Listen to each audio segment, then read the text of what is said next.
नमस्कार दोस्तों, आप देख रहे हैं चौहान वीडियोस। और इस वीडियो में हम दो टॉपिक के ऊपर बात करेंगे। वीडियो को पूरा जरूर देखें, ध्यान से देखें। अगर आपने चैनल को अभी तक सब्सक्राइब नहीं किया, चैनल को सब्सक्राइब कर लीजिए।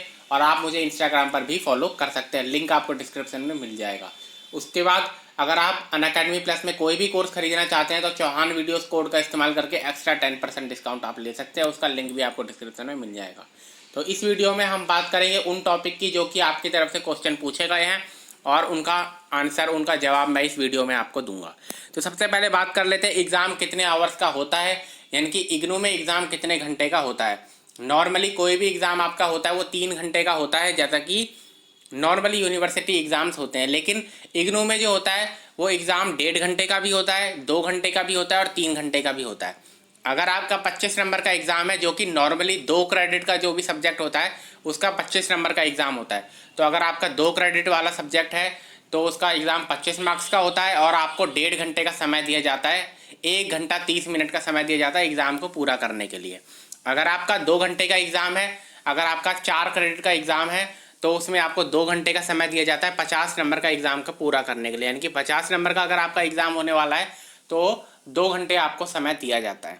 अगर आपका 8 क्रेडिट का एग्ज़ाम है, ज़्यादातर मास्टर्स के जो कोर्सेज होते हैं, मास्टर डिग्री के एमए एमकॉम के, जो ज़्यादातर 8 क्रेडिट के कोर्स होते हैं उनके पास, और 100 नंबर का उनका एग्ज़ाम होता है जिसके लिए 3 घंटे का समय आपको दिया जाता है।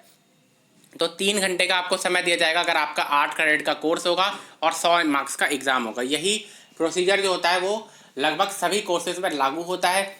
कुछ एक्सेप्शन जरूर है, जैसे CTE 3, CTE 4, ये एप्लीकेशन ओरिएंटेड कोर्सेज हैं टीचिंग के, जो 100 मार्क्स का एग्ज़ाम होता है। लेकिन आपको जो होता है वो आपको 2 घंटे का ही समय दिया जाता है इनको पूरा करने के लिए, क्योंकि ये क्रेडिट जो होता है इनका वो 4 ही होता है, यानी कि 4 क्रेडिट के होते हैं CTE 3, CTE 4, और उनके लिए आपको 100 नंबर का जरूर एग्ज़ाम होता है, लेकिन आपको 2 घंटे का ही समय दिया जाता है। तो कुछ एक्सेप्शन जरूर है, लेकिन नॉर्मली जो होता है यही टाइम लिमिट होती है। यानी कि 1.5 घंटे आपको मिलेंगे 25 नंबर का एग्ज़ाम लिखने के लिए, 2 घंटे आपको मिलेंगे 50 नंबर का एग्ज़ाम लिखने के लिए, और 3 घंटे आपको मिलेंगे 100 नंबर का एग्ज़ाम लिखने के लिए।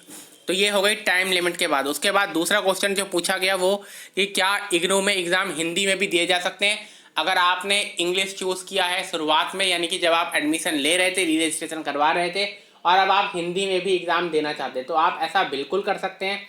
आपको बस ऐसा करना होगा कि जब आप अपना एग्ज़ाम की आंसर शीट लिख रहे हो तो उसमें पहला जो पेज होता है जिसमें आप अपनी डिटेल्स लिखते हैं, उसमें मीडियम को इंग्लिश की जगह हिंदी लिख दीजिएगा।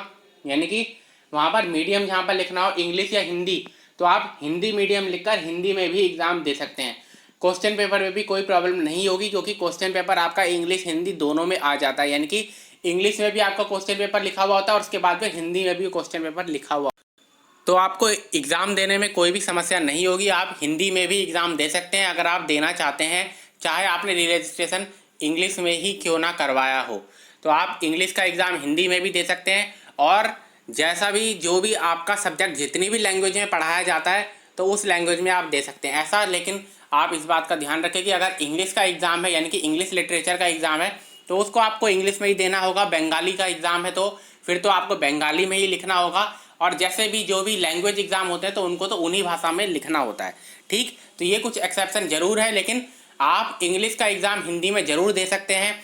अगर आप फिजिक्स का कोई सब्जेक्ट है उसमें इंग्लिश चूज़ किया आपने तो उसको हिंदी में भी दे सकते हैं। अगर आपके पास हिस्ट्री का कोई सब्जेक्ट है उसमें आपने शुरुआत में इंग्लिश में लिया था, लेकिन अब आप हिंदी में एग्ज़ाम देना चाहते हैं तो हिंदी में भी एग्ज़ाम दे सकते हैं। करना आपको सिर्फ इतना है कि मीडियम जो आपने आंसर शीट में इंग्लिश लिखना होगा उसकी जगह आप हिंदी लिख के एग्ज़ाम अपना पूरा कर सकते हैं। तो इस वीडियो में इतना ही। इसके अलावा भी अगर आपको कोई दिक्कत है एग्ज़ाम से रिलेटेड तो आप नीचे कमेंट सेक्शन में कमेंट कर सकते हैं। ज़्यादा से ज़्यादा सवालों के जवाब देने की मैं कोशिश करता हूँ। इस वीडियो में इतना ही।